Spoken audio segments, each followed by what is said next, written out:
you, Tom. Good morning to all of you and welcome. Bruchim habayim, as we say in Hebrew, to the Knesset, to Jerusalem.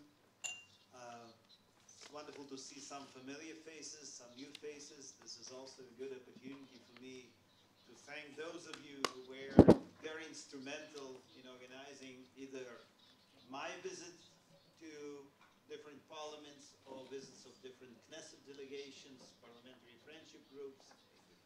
In short, thank you for helping us to maintain our ties with different parliaments and parliamentary organizations around the world. As our Master of Ceremonies already mentioned, this is a very interesting and positive initiative of our top professionals, Director General of the Knesset and Secretary General, what is referred to as clerk in many parliaments of the Knesset. And I was very excited when they told me about it and to see the implementation.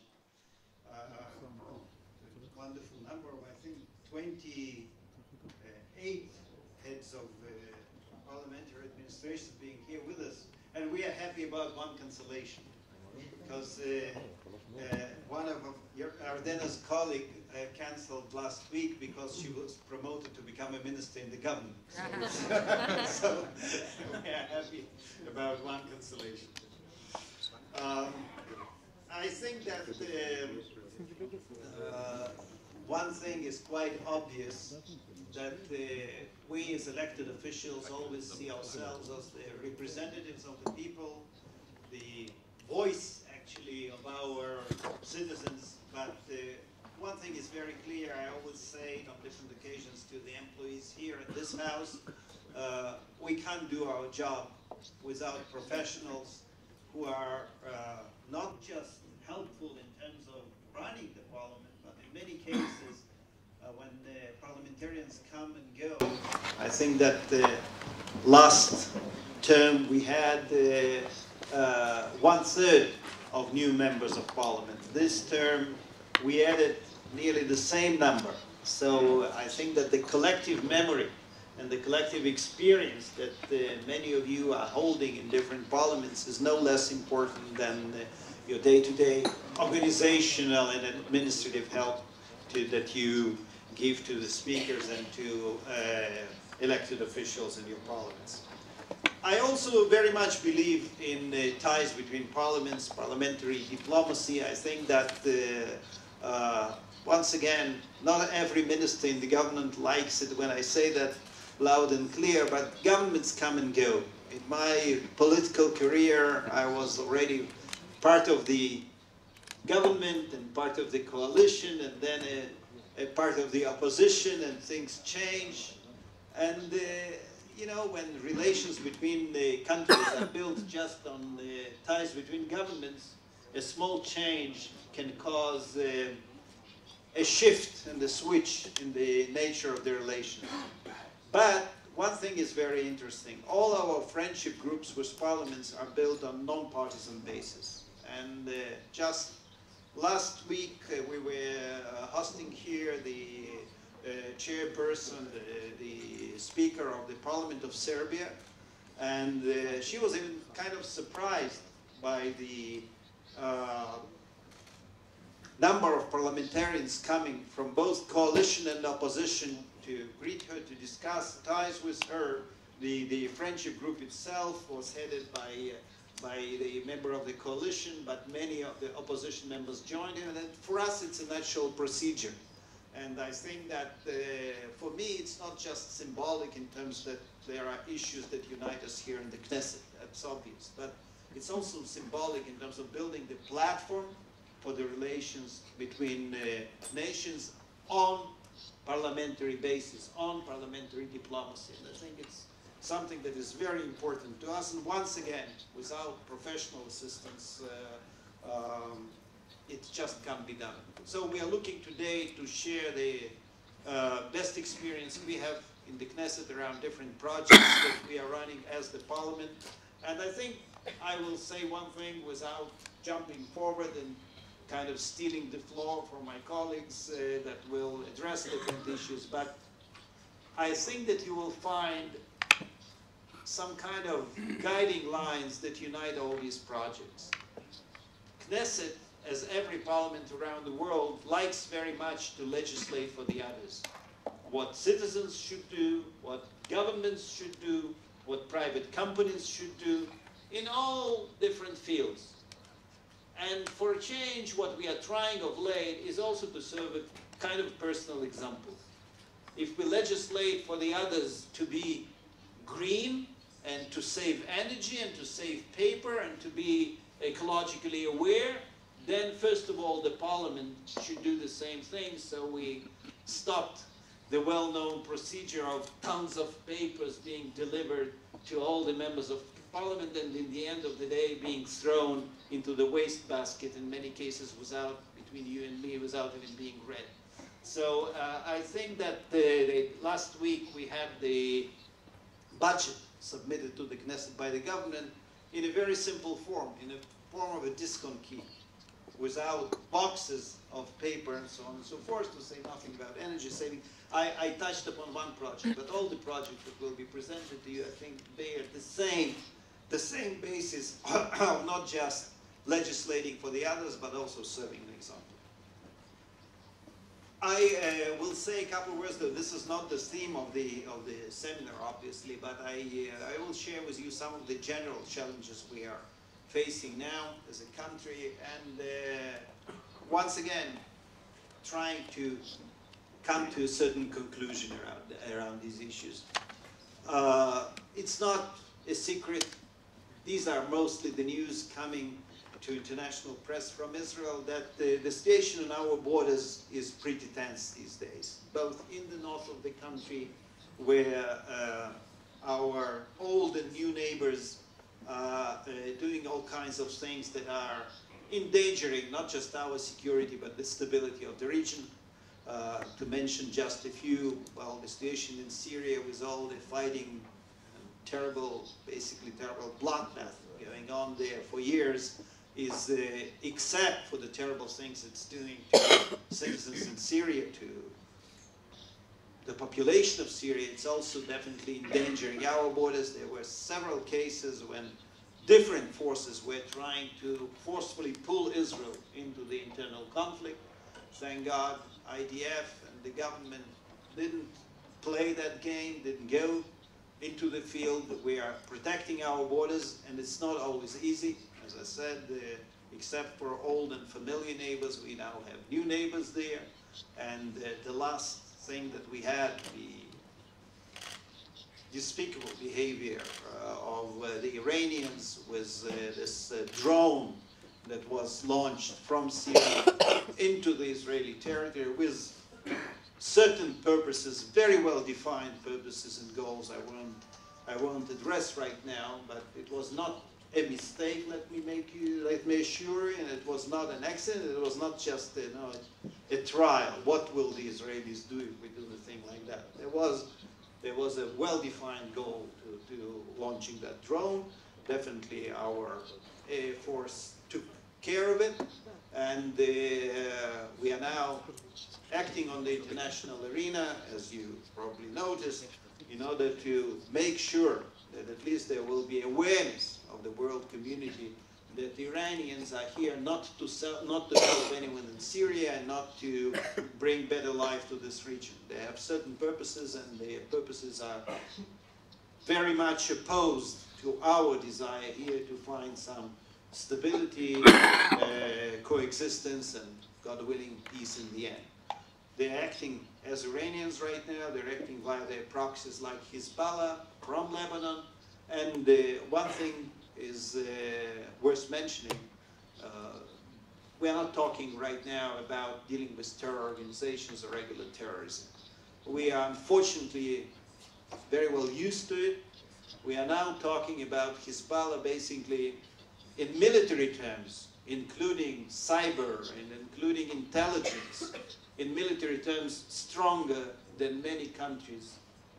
No offense meant, including probably some countries represented around this table. They are a semi-state with the whole budget and goal and raison d'etre being attacking Israel, and as I mentioned mentioned already, destabilizing the situation.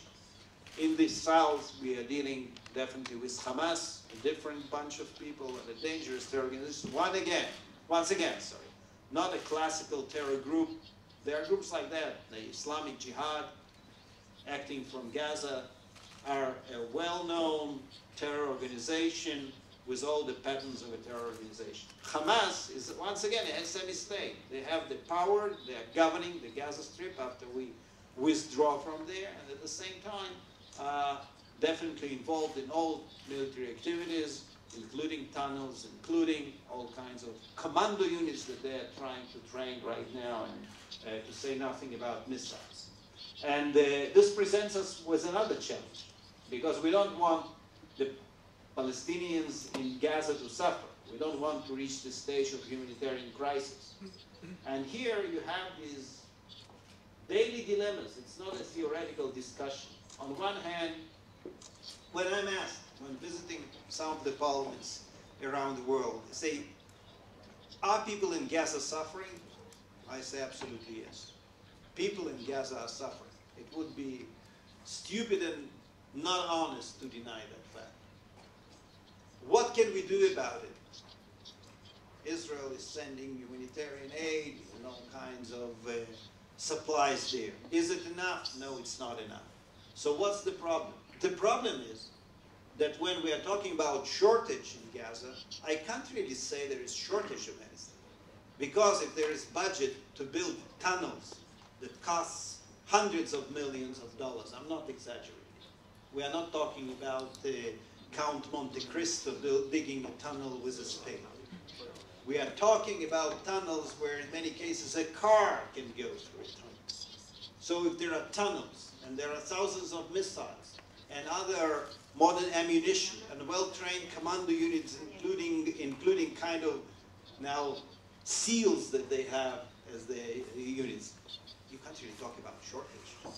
It's not a country that someone's attacking and they say, okay, you know, we all have to tighten our belts because we are under threat. We have to defend ourselves. Israel unilaterally withdrew from there. I don't know of any intentions of Egyptians or Jordanians or anyone else to attack the Gaza Strip. So it's a military effort that comes at the expense of the citizens, and we are trying to organize as much international cooperation as we can, including, by the way, with Arab countries in the area that are much more understanding these days of these efforts, in order to make sure that the Palestinian population suffers less, and at the same time, Hamas and other terror organizations get less funding and less military supplies and less double-use materials for continuing their activities. Once again, sounds like theoretical discussion, like kind of a lecture of the speaker at the opening of the seminar, but I have to say first person singular. Last week, Thursday actually, so what is it? 5 days ago, I went to a tour of the border of the Gaza Strip with our military there, with the commanders in the area. And obviously in this situation, they put a number of soldiers around us. I spoke to the soldiers, we took pictures together. Next day, some of these Golani Brigade soldiers were injured in a terror attack. The terror attack that is now a classical pattern. There is a demonstration on the border of the Gaza Strip. Israeli military are not trained to, God forbid, shoot demonstrators or something like that. There's a demonstration with flags and slogans and whatever. Being covered by that demonstration, terrorists put a mine, a bomb, all kinds of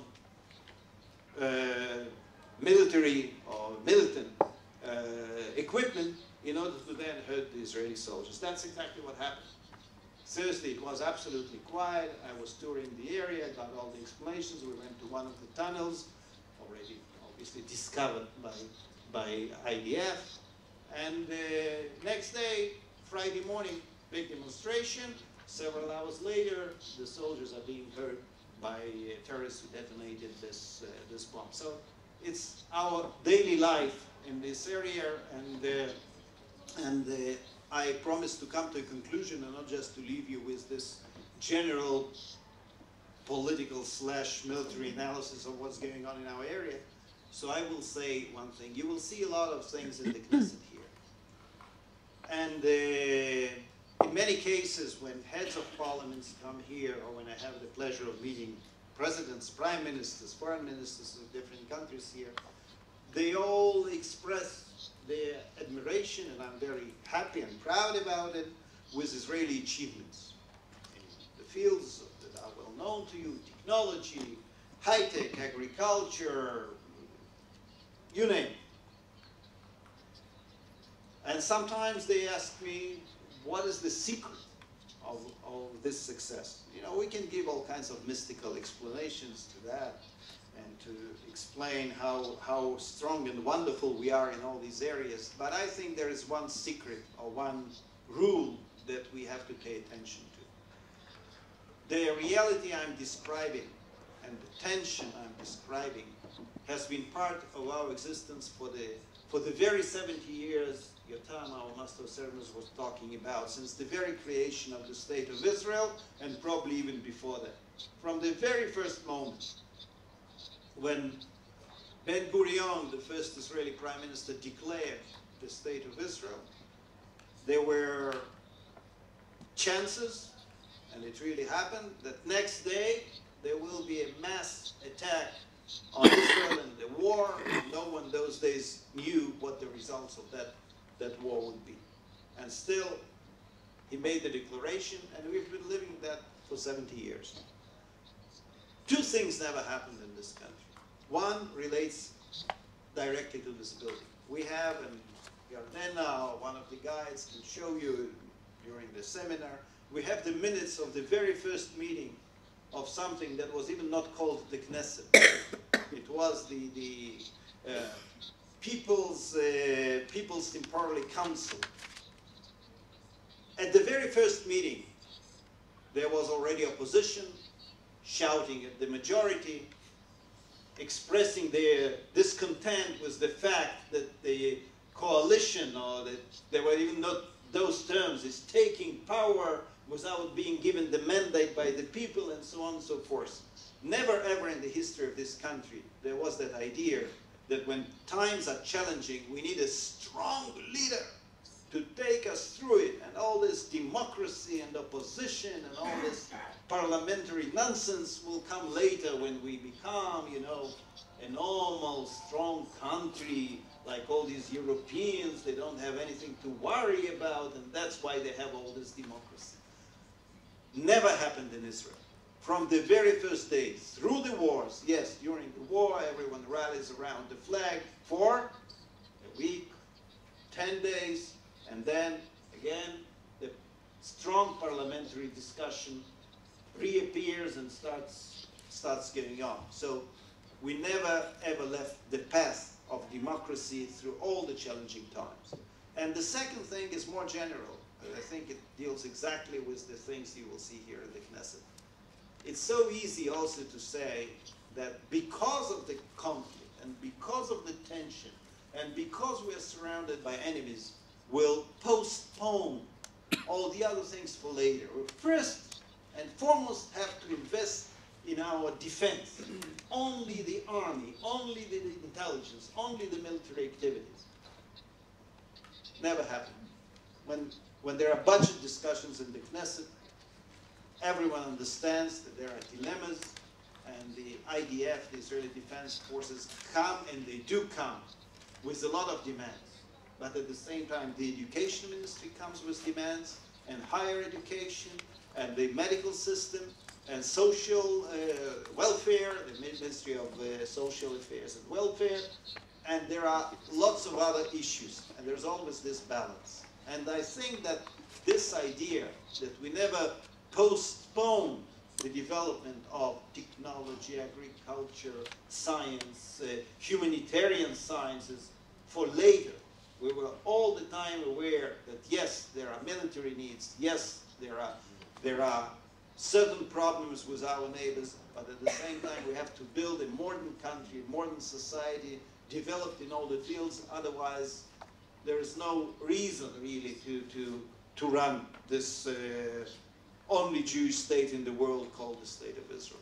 And I sincerely hope that through your stay here you will be exposed to many wonderful things that are being done in the Knesset. You will be exposed to the challenges that we are all facing, like every parliament. We're facing them in the parliament right now. On my way here, I got a call, and there's a huge, this is an important word to learn during the next 3 days, balagan, total mess. This is total mess in one of the committees right now, and probably we should send a couple of more ushers there. Things are going on right now as we speak. But I'm absolutely sure that we will learn from you, and you will learn from our best practices, and I hope that this one-time seminar, this wonderful initiative of our Director General and our clerk, will probably turn into some kind of forum that will have a possibility in the future to get together, to exchange views, to exchange best practices, and by doing so, we will all contribute to our countries and our constituencies. Thank you very much for coming and for being here with us. Thank you.